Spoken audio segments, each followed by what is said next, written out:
Why did the Roman army march so fast? The Roman army could march 20 miles a day, every day, in full armor, carrying enough equipment to build a small town. And they did this for centuries. So how exactly? Now, before we get into the how, let's establish just how absurd this actually is.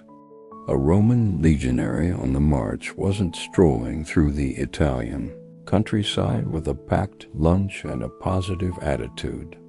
He was carrying somewhere between 35 and 45 kilograms of equipment. That's roughly the weight of a large Labrador, for hours on end, day after day, across mountains, deserts, and everything in between.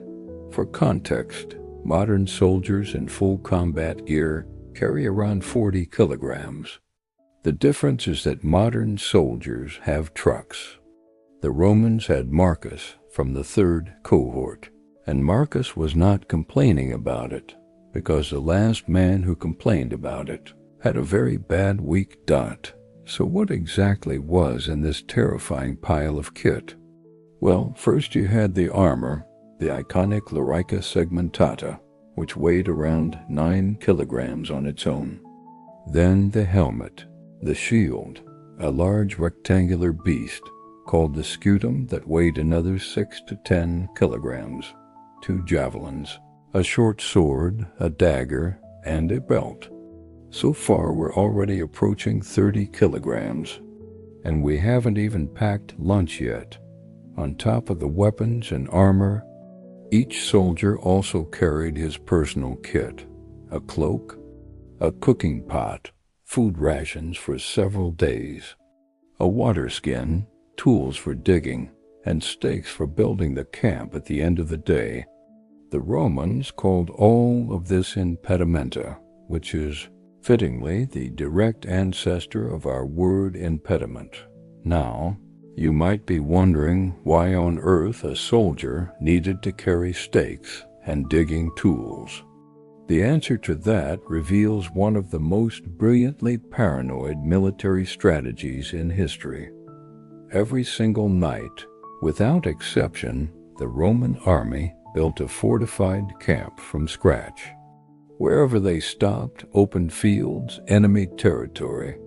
The middle of nowhere, they dug a perimeter ditch, erected a wooden palisade using those stakes, laid out the tents in the exact same formation every time, and established guard rotations. The whole operation took around 2 to 3 hours and was drilled, too. Perfection. This meant that a Roman army was never truly vulnerable. Even deep in hostile territory, by nightfall they were sleeping behind walls. Their enemies, by contrast, were sleeping in whatever patch of ground they happened to fall onto. The psychological advantage of this alone was enormous, but none of this explains how they actually managed to move so fast. The first answer is roads. The Romans built around 400,000 kilometers of roads across their empire, enough to circle the earth 10 times over. These weren't dirt tracks. They were engineered marvels of gravel, sand, and stone, built on solid foundations, cambered to drain rainwater and maintained obsessively. A legion on a Roman road could cover ground at a rate that was genuinely unmatched in the ancient world. The second answer is training. Roman soldiers didn't just train for fighting, they trained for marching. 3 times a month, legionaries were required to complete a full-length practice march at military pace, carrying their complete kit. The military pace, incidentally, was roughly 4.8 kilometers per hour, maintained for up to 5 hours without a significant rest. Failed to keep up, and the punishments were inventive and deeply unpleasant. The third answer is standardization. Every legion was equipped identically, trained identically, and marched in the same formation. This meant there were no weak links, no units that couldn't keep pace, no equipment incompatibilities, no logistical surprises.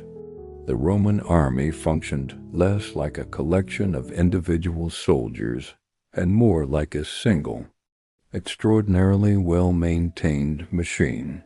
And here's the strategic payoff for all of this suffering.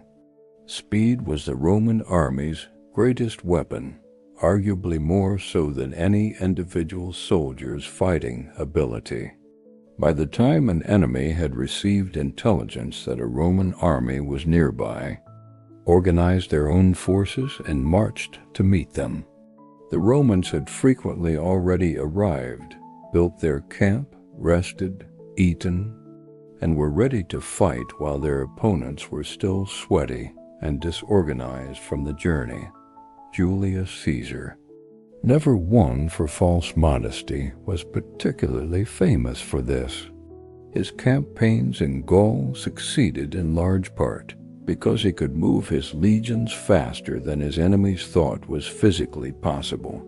He once covered over 800 miles in 8 days to relieve a besieged ally, a speed that genuinely convinced several tribes that the Romans were not entirely human. They were, of course, just very, very well-organized ones, which is ultimately the Roman secret in a nutshell. Not magic, not superhuman strength, but engineering, discipline, and a training program that would make a modern personal trainer weep quietly into his protein shake. Well, my friends, I hope that's given you a new appreciation for your morning commute, which I can assure you would have been considered a light warm-up by Marcus from the 3rd cohort. Make sure to leave a like and subscribe, and we'll see each other again soon for the next relentlessly regimented installment of Obscura Explained.